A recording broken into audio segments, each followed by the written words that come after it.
Buenas tardes, profesor. Mi nombre es Angélica Vélez de Vía Exaltación. El tema que hemos elegido es la xenofobia contra los venezolanos en los medios de comunicación en el Perú. Para ello hemos elegido el caso del ex periodista del diario El Nacional, quien fue víctima de xenofobia en el Perú. Para describir el caso, debemos saber que la palabra xenofobia significa el rechazo que sentimos hacia los extranjeros. En este caso analizaremos sobre el rechazo que sienten algunos peruanos contra los inmigrantes venezolanos y cómo los medios de comunicación influyen en ello. Tal es el caso del periodista Ayatollah Núñez, quien radica en Lima pero es de Venezuela. Él comenta que trabajó en el diario El Nacional, donde no tuvo una experiencia muy grata, ya que el salario que recibía no era acorde al trabajo que realizaba, como en muchos casos de los venezolanos ocurre, donde los empresarios se aprovechan de la necesidad de estas personas, violando uno de los derechos humanos establecidos en el artículo 23, donde dice que toda persona tiene derecho sin discriminación alguna a igual salario por trabajo igual, que en este caso no se suscita. Lamentablemente, esta no fue la única experiencia mala que tuvo Núñez, ya que luego trabajó en una tienda por departamentos en Pueblo Libre, donde revisaba tickets de compra. Un día, al pedirle a una señora el ticket, esta reaccionó de manera agresiva y violenta, diciéndole que lo había perdido.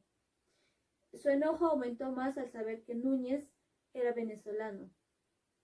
De esta manera, la señora ofendió al venezolano diciéndole palabras xenofóbicas como: vete a tu país, delincuente, lo único que vinieron a hacer a mi país es cometer delitos, váyanse todos, sus mujeres vinieron a prostituirse. Es así como la señora generalizó a todos los venezolanos y ofendió la dignidad de la persona. Según Sabater, en Ciudadanía, lo que cuenta en ciudadanía es lo que tenemos en común con los demás, no lo que nos diferencia de ello. Por otra parte, Núñez también señaló que en el Perú los medios de comunicación influyen bastante en crear ideas xenofóbicas en la población, ya que si se presenta la ocasión de que un venezolano está involucrado en un acto bueno o malo, estos lo exaltan y lo resaltan.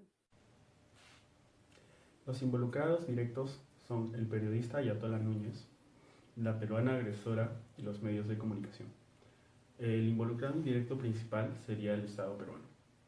Algunos aspectos relevantes para el análisis de la situación serían el conflicto de intereses, la convivencia de los empresarios y el consentimiento. Continuando con los aspectos relevantes para el análisis ciudadano de dicha situación, ahora hablaremos sobre el comportamiento de ambos bandos, tanto el de peruanos como el de los venezolanos.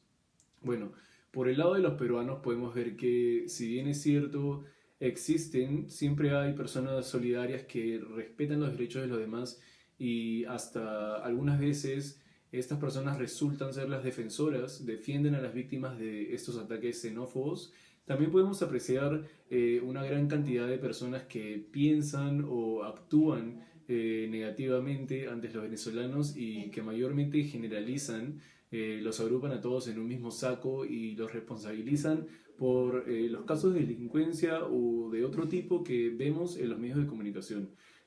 Por otro lado, los venezolanos se han mostrado un poco reservados en cuanto a todo este tipo de casos, ya que, bueno, primero considerando el hecho de que no se encuentran en una situación que les favorece mucho, ya que no se encuentran en su país de origen, pero poco a poco estamos viendo que ellos están empezando a actuar, a responder ante este tipo de casos y que, bueno, simplemente piden que se respeten los derechos básicos de la humanidad, como lo son el respeto, la igualdad.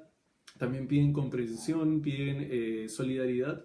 Hay que tomar en cuenta de que, si bien es cierto, como acá en Perú hay peruanos malos, peruanos buenos, también hay venezolanos buenos y venezolanos malos que han venido acá al país, pero que en su gran mayoría los venezolanos han venido acá a trabajar honradamente y que no se les debería agrupar, responsabilizar por un caso individual que se ve en el periódico o en las noticias, ¿no? Lo que deberíamos hacer como sociedad peruana es trabajar conjuntamente con ellos para poder desarrollarnos y de todas maneras mejorar el país. Ahora continuaremos al siguiente punto que habla del impacto de las noticias contra los venezolanos que se da en la población peruana.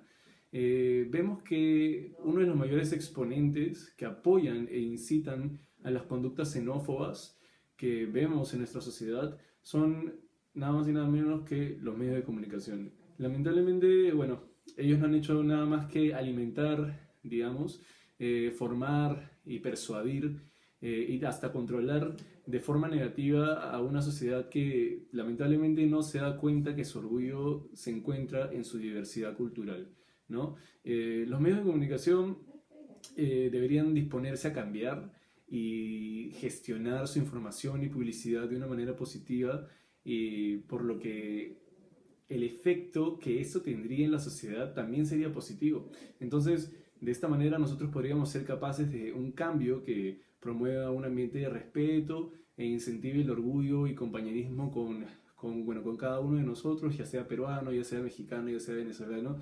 Pero para eso claramente necesitamos un cambio de dirección, y una muy buena forma de empezar sería a través de los medios de comunicación, ¿no? Bueno, ahora continuando con el siguiente punto, que es el análisis de los derechos ciudadanos y los deberes ciudadanos, si es que estos se cumplieron en el caso. Y podemos ver que en este caso no se respetan diferentes derechos, ¿no? Por ejemplo, primero podemos ver el artículo 23 de la Constitución Política del Perú, el cual habla de que toda persona tiene derechos sin discriminación alguna a igual salario por trabajo igual. Y en este caso vimos de que esto no se cumplía en el caso del periodista Núñez, que trabajaba en este periódico, que no se le pagaba igual, ¿no? Simplemente por el hecho de ser venezolano. Es un caso que podemos verlo en muchos lugares aquí en nuestro país, en muchos ámbitos laborales, y esto debe parar. Debe parar porque se crea mucho sensacionalismo a través de los periódicos. Muchos peruanos se sienten como que los venezolanos le han quitado el trabajo simplemente por trabajar por menor salario, y bueno, esto se debería cambiar, ¿no? Se debería cambiar, se debería respetar los derechos de los venezolanos así como los de los peruanos, sin tratar de minimizarlos o pagarles menos simplemente por su país de origen, ¿no? También por otro lado podemos ver que no se respetó el artículo 1 de la Constitución Política del Perú, la cual habla de que, bueno, la defensa de la persona humana y que el respeto de su dignidad son el fin supremo de la sociedad y del Estado. Y como podemos ver, en este caso no se tuvo en cuenta al trabajador venezolano como debe ser según la ley, ¿no? Y bueno, dicha acción claramente atentó contra su dignidad, y esto no puede ser así. Y bueno, finalmente también podemos ver que no se respetó el artículo número 2, el cual habla de que toda persona tiene derecho a una identidad, a su identidad, a una integridad moral, psíquica y física, y a su libre desarrollo y bienestar. Y acá, en este caso, se pudo apreciar discriminación a causa del origen del trabajador, lo cual no debería ser tolerado en ningún ámbito, por lo que, debemos analizar estos casos a más detalle para poder presentar ciertas alternativas que nos ayuden a direccionar estas situaciones de una mejor manera, para poder tratarlas, solucionarlas y que no se vuelvan a repetir, para que así nuestro país pueda correr de una mejor manera, y que las personas que viven en este país, no solo los peruanos, también puedan vivir de una forma tranquila, sin sentir que alguien pueda atacarlos, o que no pueden trabajar normal como otra persona simplemente por no ser de aquí, ¿no? Se debería respetar los derechos de cada uno, sin importar de dónde vengan, quiénes son, etc. Buenas tardes, profesor. Mi nombre es Mauricio Mosquera, y en esta oportunidad yo les voy a hablar sobre el pluralismo y la solidaridad, las diferentes perspectivas. En la perspectiva pluralista, relacionándolo con el caso, es donde la mujer peruana siente un rechazo hacia el trabajador por el simple hecho de que es venezolano. Pues esto a los venezolanos les pasa día a día, cuando buscan empleo, cuando buscan una habitación o un domicilio y ven carteles donde dice que no se admiten venezolanos. El tema relacionado es el de la semana 11, que nos dice que el pluralismo expresa el principio de tolerancia, que a su vez se funda en el respeto. Después, el texto relacionado es de la ética de la sociedad civil de Adela Cortina, en el capítulo que nos dice: no todas las opiniones son igualmente respetables. Nos dice que relacionado con la época de 1978 en España, su panorama moral se dividía entre monismo troglodita y el pluralismo subjetivista, donde subjetivismo significa que en cuestiones morales cada quien opina como quiere y no es posible llegar a un acuerdo con el contingente. Pasando a perspectiva solidaria, relacionando con el caso, es donde los compañeros del trabajador Ayatollah Núñez le apoyaron al contar sus versiones al jefe del Home Center, donde le decían que él solamente respondía para poder defenderse ante las agresiones verbales, en este caso xenofobia, de la señora peruana. Y el jefe mostró su apoyo al poder enviarlo a otra tienda que estaba más cerca del domicilio del venezolano. El tema que relaciono es el de la semana 14, donde nos dice que la actitud solidaria es cuando nos preocupamos por los demás. Cuidando a los demás es un deber moral y humano. Caminar en sus zapatos es una frase que nos dice Heinz Kahut, que es un psicoanalista austriaco. Y el texto relacionado con este tema es el de Adela Cortina, de ¿para qué sirve realmente la ética? Nos dice que para conquistar solidariamente la libertad debemos saber de qué tipo de libertad estamos hablando. No se trata de una libertad entendida como independencia, ya que ésta no atiende a responsabilidades. Y que porque hacer las cosas sin importar el daño que lo hacemos a los demás no es libertad.